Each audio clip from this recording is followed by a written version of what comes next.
Hi there, I am going to go over contingency removals and how that affects you as a buyer. So many of my clients, we go over this pretty early in the process just to make sure that you understand once you do go into escrow on a property, you'll be asked to put forth your earnest money deposit. And it's my job as your agent to make sure that it's protected and that you're fully aware of the contingencies that are in place. So as a buyer, you do have contingencies to purchase a property. This means that when you purchase a property, you may not have the home inspection from the seller. You would need to actually move forward with doing your own investigations on the property. So the first contingency is the buyer investigation. And I always recommend getting a home inspection, and then if there's any repairs to ask for, we do that during this time frame and before we remove that contingency. Another contingency is the HOA document contingency. This is where you actually get the documents from the HOA or community where you're purchasing to make sure that you agree with the CC&Rs and just the way everything is run.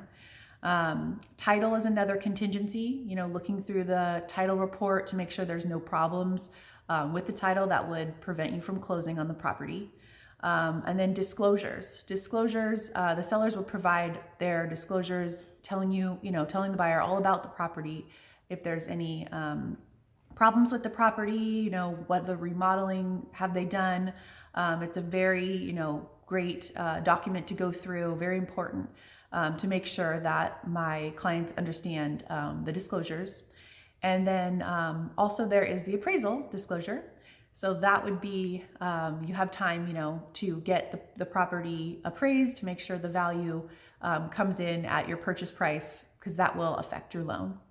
The last contingency, and maybe the most important, is the loan contingency if you are purchasing using a loan.